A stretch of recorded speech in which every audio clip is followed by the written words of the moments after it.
लाहौर के FPCCI forum पर बिलावल भुट्टो जरदारी गुफ्तगू कर रहे थे। वो अपनी पॉलिटिकल एक्टिविटीज़ के लिए लाहौर का उन्होंने रुख किया है और यहाँ पे पीपल्स पार्टी चेयरमैन का ये कहना था कि भाई अब वक्त आ गया है कि सेल्स टैक्स ऑन गुड्स भी सूबों को दिया जाए। ये तो उन्होंने बात की ही, लेकिन जो सबसे अहम बात थी वो ये थी सूबों के हवाले से, और उसमें उनका कहना था कि जहाँ पे कंसेंसस है पहले वहाँ सूबे बना लीजिए। जाहिर सी बात है वो पंजाब की बात कर रहे थे और सिंध पे, क्योंकि हमेशा से सूबों के मामले पे हमेशा से एक दीवार खड़ी रहती है। तो इस सब पे ज़रा बात कर लेते हैं। नून लीग से सेनेटर नासिर भट्ट साहब हमारे साथ मौजूद हैं। अस्सलाम वालेकुम नासिर भट्ट साहब, बहुत शुक्रिया आपके वक्त के लिए। सिर्फ ये कल बिलावल ने गुफ्तगू नहीं की, उससे पहले अलीम खान परसों ये गुफ्तगू फरमा चुके हैं कि जी सिंध और पंजाब हर जगह नए सूबे बनने चाहिए, और उससे 2 दिन पहले मियां आमिर महमूद जो है वो भी ये गुफ्तगू, बल्कि वो तो कराची में आके उन्होंने साफियों से गुफ्तगू भी की और उन्होंने एक हैंड आउट भी, एक बुकलेट भी शेयर की कि फेडरेटिंग यूनिट्स क्यों ज़रूरी हैं। नून लीग क्या समझती है कि सूबे बनने का आगाज़ कहाँ से होना चाहिए, और क्या पंजाब में अगर बनते तो सिंध में भी बनना चाहिए, फिर KPP में बनना चाहिए? बिस्मिल्लाहिर्रहमानिर्रहीम। बिल्कुल जी, सूबे बनने चाहिए और उसमें तो फिर ज्यादा कर्जदर्दी में बेहतरी आती है लोगों की। कहते हैं कि वो अवाम की बेहतरी के लिए होता है। सूबे जो बन जाए तो उसमें कोई एतराज नहीं है। सिंध में बने, पंजाब में बने, KPK में बने। जब असेंबली में एक रेजोल्यूशन आता है, बिल पास होता है, अपोजिशन हुकूमत इकट्ठी बैठे, उनकी कई चीजें जो होती हैं, जब हुकूमत और अपोजिशन बैठती है तो सूबे बनने में तो कोई इतराज नहीं है। लेकिन बदकिस्मती से जो हमें अपोजिशन मिली है वो तो बैठते ही कहीं नहीं, वो सिर्फ एकदम नारे लगा के तो गायब हो जाते हैं। 2 साल से तो आपने देखा कि अपोजिशन पाकिस्तान की कैसी है कि वो किसी जगह भी, खासकर PTI या कोई भी हो, तो इस पे बैठते ही नहीं। बैठे तो सूबे बनने चाहिए, इसमें कोई इतराज नहीं। अच्छा नासिर साहब, मुझे ऐसा महसूस हुआ बिलावल भुट्टो की बात से कि रिफ्ट जो है ऑपोजिशन से नहीं आ रहा, आपके इत्तेहादियों से ही आ रहा है। बिलावल भुट्टो साहब और ख़ुद यहाँ पर वज़ीर आला सिंध साहब भी ये बात कर चुके हैं कि जी सिंध में सूबों की गुंजाइश नहीं है, लेकिन कल बिलावल भुट्टो साहब ने ठीक कहा कि थोड़ी सी उन्होंने स्पेस ली है और उनका ये कहना है कि ठीक है सूबे बनने चाहिए तो पहले पंजाब से शुरू करें। तो सवाल एक्चुअली ये है कि अगर सूबे बनने तक की नौबत आई तो क्या पंजाब इनिशिएट करेगा, कहेगा कि ठीक है जी पहले हमारे सूबे से बना ले आप मजीद सूबे? मैं कहता हूँ कि मैं बिल्कुल ही इस चीज पे, मैं बिल्कुल कोई एतराज नहीं है। सूबे बनने चाहिए। अगर पैन पंजाब से होती है, सिंध में आपको पता है MKM वाले और दूसरे अपोजिशन वाले ये बात कर रहे हैं, तो वहाँ उनके साथ बैठ के वो बात करें। पंजाब में बिल्कुल मुस्लिम लीग नून को कोई एतराज नहीं है। अगर सब कंसेंसस है, ये चीज बनती है, तो सूबे बनने चाहिए। नासिर भट्ट साहब, वैसे you are a season politician, अब अरसे से पाकिस्तान की सियासत भी देख रहे हो, अरसे से ये सूबों के शोशे भी देख रहे हैं। बाकी दुनिया में ना सूबों को बनाया जाता है ताकि सेंटर से बोझ कम हो सके, ताकि इंतज़ामी उमूर ज़्यादा बेहतर तरीके से चल सकें, ताकि अगर कोई 4 से 4.5 करोड़ का शहर है जो कि कॉस्मोपॉलिटन है, तो उसमें मामला ठीक तरीके से चलाने के लिए डिसेंट्रलाइजेशन ऑफ पावर हो। हमारे यहाँ सूबों का मसला कैसे देखा जाता है? फला ज़मीन का टुकड़ा मेरी माँ है, ये तो नहीं कट सकता। फला ज़मीन का टुकड़ा मेरा बाप है, मैं तो उसके सीने पे जो है वो आरा नहीं चलने दूंगा। हम इस मामले को लेके जज्बातियत से कब तक सोचते रहेंगे? हम इस मामले को लेके अकल से कब सोचेंगे? मैं आपकी बात से बिल्कुल इत्तेफाक करता हूँ। मैं तो कहता हूँ कि काला बाग डैम भी बन जाता अगर सब सियासी जमातें इत्तेफाक करती और एक दूसरे के साथ बात करते, सारे सूबे मिल के अगर काला बाग डैम बन जाता तो वो भी कोई बुरी बात नहीं थी। लेकिन उसके लिए सबका कंसेंसस होना जरूरी है। लेकिन सूबे होंगे तो अगर सूबे, पंजाब में सूबे और बनते हैं तो इसमें मुस्लिम लीग नून को कोई इतराज नहीं, बल्कि उससे तो फिर लोगों की कहते हैं कि वो बेहतरी आती है।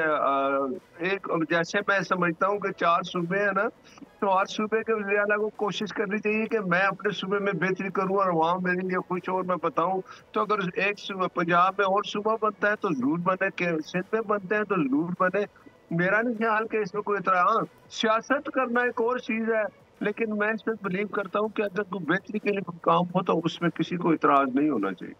लेकिन इसमें कुछ चीज़ें हैं जो कि ऑलरेडी कन्फ्यूजन पैदा करती हैं। जब हम ऑलरेडी इस वक्त NFC अवार्ड की बात करते हैं और टैक्स कलेक्शन की बात करते हैं और सूबा कितना टैक्स कलेक्ट कर रहा है, उसमें से कितना हिस्सा उसे मिलता है, और ख़ास करके हम सूबा सिंध की बात करते हैं और फिर उसमें एक बड़े शहर कराची की बात करते हैं। उसमें से वो कितना फ्लरिश कर पाया है, कितना ग्रो कर पाया है। तो एक दिमाग में बात ज़रूर आती है कि सूबे मज़ीद तो बन जाएंगे, लेकिन वो क्या वाकई ही वो फ्लरिशमेंट वो लेकर आ सकेंगे, बेटरमेंट इन इलाकों में जिसकी हम एक्सपेक्टेशन करें एट दैट टाइम जब इस वक्त विफाक चाहता है कि उसका हिस्सा एनएफसी में बढ़ा दिया जाए। देखिए, एनएफसी का बात तो 18वीं तरमीम में हुआ था कि मैं एक बात बता दूं कि ये सियासत करना और चीज होती है, लेकिन अगर कोई बेहतरी के लिए, मैं नहीं समझता कि ये सब सियासी जितनी जमातें हैं वो ऑब्वियसली अपने सूबों की आवाम की बेहतरी के लिए करते हैं, लेकिन कुछ चीजें ऐसी आ जाती हैं जैसे नहरों का मसला आया था, तो उसमें तो इत्तेफाक अतादी हुकूमतों हो गया था जितनी सियासी जमातें। फिर सिंध में एक चीज ऐसी उठी जिसके बाद आपको पता है पीपल्स पार्टी को फिर अपनी चीजें उनके अपने इत्तेहादियों के साथ, तो हम तो बिल्कुल तैयार थे कि सिंध में जो भी कुछ अगर कोई नहरों के मसले में बात हुई थी तो वो इत्तेफाक से हुई थी। तो सही। बाद में चीजें कोई ऐसी हो जाती है तो हर सियासी जमात जो होती है फिर वो अपना नैरेटिव शो करने के लिए एक चीज सियासत जरूर होती है, लेकिन मेरा ये यकीन है कि जिसमें अवाम की सूबे की बेहतरी हो उसके लिए अगर सियासी जमात को थोड़ा सा इसमें ये तिल इधर करना पड़ता है कि भाई ये इसमें कोई मेरी वोटर कम ना हो जाए, तो उसको वो नहीं सोचना चाहिए। वो सोचना चाहिए जिस सूबे में वो है, जिस सूबे में उसकी हुकूमत है, उसके अवाम की बेहतरी के लिए अगर कोई अच्छी चीज आ रही है तो उसको वो जरूर अपनाए। अच्छा भट्ट साहब, मुझे एक बात और बताइएगा कि आप सही समझते हैं कि ये सिर्फ शोषा छोड़ा जाता है या फिर गवर्नमेंट इस बार बहुत ही संजीदा है, जैसे कि आमिर महमूद हो गए या अलीम खान हो गए? और दूसरा, टैक्स कलेक्शन महसूलात के हवाले से भी बिलावल भुट्टो ने गुफ्तगू फरमाई। उनका कहना था भाई सूबों को अब ये चीज़ जो है ना दे, सबसे मेरे ख्याल से इस एनएफसी का जो इनॉग्रल सेशन हुआ था सबसे पहला फड्डा उसमें यही हुआ था कि जब वज़ीर आला सिंध ने भी कहा कि जी टैक्स के महसूलात जो है वो सूबों को दिया जाए, तो फेडरल ने कहा ये तो नहीं हो सकता। तो ये भी एक इशू है। देखिए, मैं बताऊं, सियासतदार सियासी जमात करते हैं, मैं नहीं समझता कि जब इस तरह की कोई बेहतरी की चीज हो, तो मैं ये समझता हूँ कि हम सियासी जमातें जितनी हुकूमत में हैं, इत्तेहादी हैं, हम एक दूसरे की बात जरूर करते हैं, लेकिन जब बात आ जाए ना कि सूबे की, पाकिस्तान की बेहतरी के लिए, तो मेरा ख्याल है कि जो हम सदर देखें, हमारे आसिफ अली जरदारी साहब हैं, वजीर आजम मियाँ शहबाज शरीफ साहब हैं, मुस्लिम लीग नून से हैं, और चेयरमैन सेनेट जो है वो पीपल्स पार्टी से है। तो हम जो इत्तेहादी हैं, हम कोई भी काम करेंगे मिलकर करेंगे, लेकिन मैं ये समझता हूँ कि जो बात हम अंदर बैठ के करते हैं वो बाहर आवाम में भी हमें वही बात करनी चाहिए जो हम इत्तेहादी मिल के करते हैं। तो ये थोड़ा सा चीजें होती हैं। अब ये चीज इतनी आगे चली गई कि अब मेरा ख्याल है कि हम सारे मिल के जो इत्तेहादी हैं, बल्कि मैं तो खुश होता हूँ कि अपोजिशन भी हमारे साथ बैठे, जो मुल्क की बेहतरी, सूबों की बेहतरी, अगर इसमें आवाम की बेहतरी, इसमें अगर एक सूबे में और सूबे बने तो उसमें कोई इतराज नहीं, सब इकट्ठे बैठ जाए और फैसला हो जाए। मेरा नहीं ख्याल में कोई इतराज करेगा इसमें।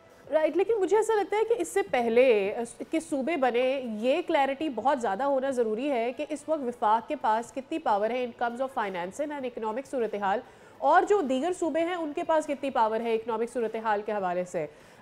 इसको तय किए बगैर शायद सूबों की बातचीत की तरफ मजीद नहीं जाया जा सकता, क्योंकि बाद में फिर जब पार्टीशंस होगी या सूबों में से सूबे मजीद निकलेंगे तो हर कोई ये कहेगा कि जी मेरा एरिया तो इतना टैक्स कलेक्शन करता है, मुझे इतना क्यों मिल रहा है।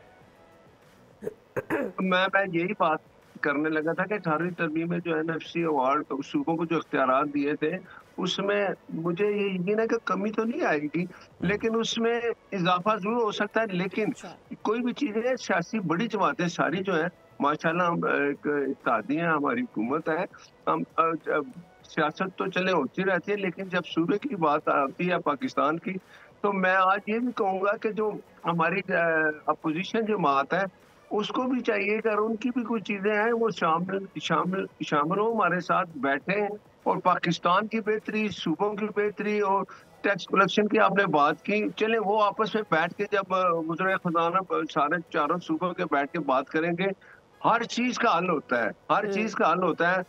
इस पे एक चीज का यकीन कर लें कि जब टेबल पे बैठ के सियासी जमातें, चाहे अजमेर इख्तलाफ है या हुकूमत है, बैठ के बात करें तो वो हल हो जाती है। कोई ऐसा मसला नहीं होता जो हल ना हो। हाँ, जो जमात ना बैठे, अपोजिशन आपके साथ ना बैठे, तो उसमें मसाइल होते हैं। हम आज भी कहते हैं कि पाकिस्तान के मसाइल हल हो जाएंगे अगर हुकूमत रेडी होती है अपोजिशन से बात करने के लिए, तो अपोजिशन तैयार हो जाए। अपनी बात करें, अवाम को बताएं कि हम साथ बैठ के ये बात करना चाहते हैं। हुकूमत और अपोजिशन बैठ जाए तो सारे मसाइल हल हो जाते हैं, लेकिन अब कोशिश करते हैं हुकूमत कि अपोजिशन हमारे साथ बैठे। वो बातें आपके सामने ठीक हैं है। कि क्या सामने हालात है कि अपोजिशन की चाहती नहीं कि हुकूमत के साथ बैठ ओके, के अच्छा भट्ट साहब बेहतरी सिर्फ के लिए बात करें। बिल्कुल ठीक है। आखिर में सिर्फ हाँ या ना में जवाब दे दीजिएगा। आपके हलकों से राब्ते भी हैं, इदारों से राब्ते भी हैं, खुद भी सीजन पॉलिटिशियन है। सूबे 2026 में बनेंगे या नहीं, हाँ या ना? मैं कहता हूं कि अगर जरूर बनेंगे, अगर अपोजिशन बैठ के अपने मसाइल बताए, हुकूमत अपने मसाइल बताए, दोनों राजी हो जाएंगे, सूबे बनाने में कंसेंसस हो जाएगा, लेकिन बैठेंगे तो बात हो जाएगी। बहुत शुक्रिया, बहुत शुक्रिया नासिर भट्ट साहब। सब्सक्राइब करें और बेल दबाएं ताकि कोई खबर रह न जाए।